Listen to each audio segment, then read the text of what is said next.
और एक और बड़ी खबर आपको बता दें, सब इंस्पेक्टर भर्ती परीक्षा मामला, आज फिर इस मामले में सुनवाई होगी। हाई कोर्ट की टिप्पणी को इस पर परीक्षा पर होगी और पेपर लीक में कोचिंग माफिया भी शामिल है। हाई कोर्ट ने कहा पेपर कई जगह से लीक हुआ है, आरपीएससी मेंबर पेपर लीक में शामिल हैं, मेंबर के रिश्तेदारों का चयन हुआ है, परीक्षा ही फाउंडेशन गलत है। मामले में आज फिर से इस पर सुनवाई होने वाली है। एसआई भर्ती पेपर लीक मामले को लेकर हाईकोर्ट में आज महत्वपूर्ण सुनवाई हो सकती है। आपको बता दें कि इस मामले में अब तक जो कार्रवाई हुई है उसको लेकर कोर्ट ने कहा है पेपर लीक में कोचिंग माफिया भी शामिल हैं और पेपर कई जगहों से लीक किया गया है, आरपीएससी के मेंबर्स भी इसमें शामिल हैं और मेंबर के रिश्तेदारों का चयन हुआ है, परीक्षा की फाउंडेशन ही गलत है। इस मामले में आज एक बार फिर से हाईकोर्ट में सुनवाई होनी है। सब इंस्पेक्टर भर्ती परीक्षा मामले को लेकर आज फिर हाईकोर्ट में सुनवाई होगी और हाईकोर्ट का यह कहना है कि परीक्षा की फाउंडेशन ही गलत है। एसआई भर्ती केस पर राजस्थान हाईकोर्ट में महत्वपूर्ण आज सुनवाई होगी। मंगलवार को कोर्ट ने तल्ख टिप्पणी करते हुए कहा कि इस मामले में कोचिंग माफिया की संलिप्तता है और पेपर कई जगहों से लीक हुआ है। कोर्ट ने यह भी कहा है कि पेपर परीक्षा से 3 दिन पहले लीक हुआ या 30 दिन पहले, इससे फर्क नहीं पड़ता। मूल बात यह है कि परीक्षा की प्रक्रिया ही संदिग्ध और भ्रष्ट थी। कोर्ट ने आरपीएससी के सदस्यों पर गंभीर आरोप लगाए हैं। अदालत ने कहा है कि जिन लोगों पर ने पेपर बनाया और परीक्षा आयोजित करवाई, वही लोग इस पेपर लीक में शामिल हैं। सदस्यों के रिश्तेदारों का चयन अनुचित तरीके से हुआ, उनके बेटे बेटियां लीक पेपर के जरिए चयनित हुए हैं। कोर्ट ने साफ कहा है कि आरपीएससी के कुछ सदस्य खुद पेपर लीक करने में शामिल हैं। क्या सरकार ये मानती है कि पेपर साफ और पवित्रता के साथ हुआ है या नहीं? कोर्ट ने यह भी कहा कि परीक्षा की फाउंडेशन ही गलत है।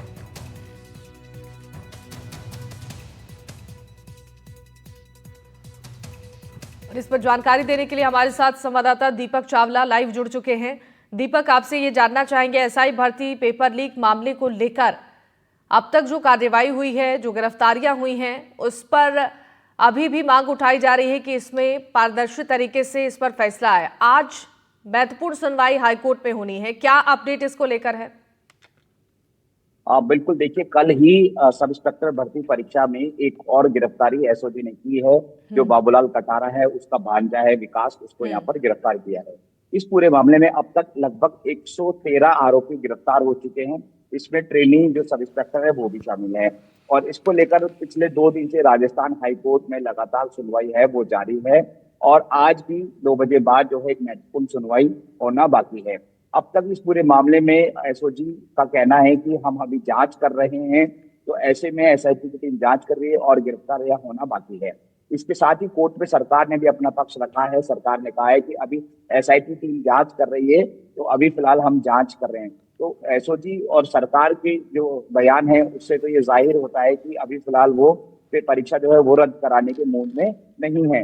उधर जो याचिकाकर्ता के पक्ष है उन्होंने तमाम दलीलें जो है वो अपनी कोर्ट में रखी है। उसमें कहा है कि पेपर जो है वो सोशल मीडिया पर और अन्य माध्यम से पेपर लीक हुआ है। इसके साथ ही जो आरपीएससी के सदस्य हो, चाहे वो रामूराम रायका हो या फिर बाबूलाल कटारा हो, रामूराम रायका ने तो अपने बेटा और बेटी को भी परीक्षा में लगवाया था, बाबूलाल कटारा ने अपने भांजे और अन्य रिश्तेदारों को भी लगाया था और इसके साथ ही कई सारे लोगों तक ये पेपर जो है वो पहुंचा था। तो उनका ऐसा कहना है कि जो याचिकाकर्ता पक्ष है कि ये पेपर लीक हुआ है।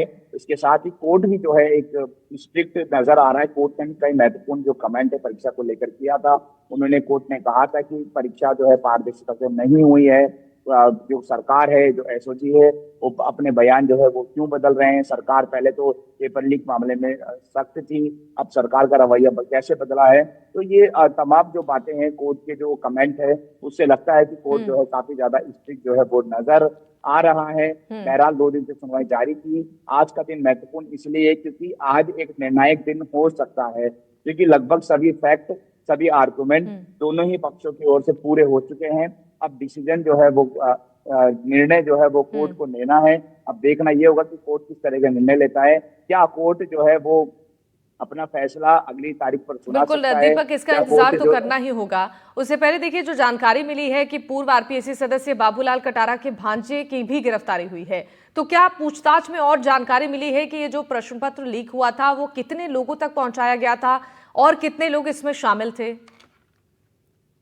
बिल्कुल, देखिए बाबूलाल कटारा जो कि आरपीएससी हाँ। सदस्य है, उसकी जिम्मेदारी यही थी कि पेपर को पारदर्शिता से करवाए, क्योंकि वो आरपीएससी में मेंबर था। तो ऐसे में परीक्षा का पेपर उसके पास आने आसानी से आ गया था। हम्म। उसके बाद वो अपने अजमेर आवास पर इस परीक्षा पेपर को लेकर चला गया था, और वहीं पर ये जो विकास है, आरोपी जो उसका भांजा है, वो हम्म। वहीं पर उसके साथ रहता था। लगभग 35 दिन, यानी कि लगभग 1 महीने पहले ही पेपर जो है वो उसको, आरोपी को, भांजे को दे दिया था। हाँ। उसके बाद उसने उस पेपर को हल किया था, और आंसर जो है वो बाबूलाल कटारा को भी दे दिए थे।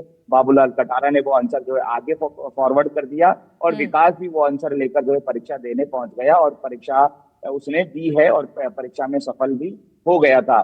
तो बाबूलाल कटारा पर आरोप है कि उसने भांजे को परीक्षा पेपर जो है वो दिया है। अन्य जो उसके रिश्तेदार है, हम्म। खास है, उसको उसने इसको दिया है।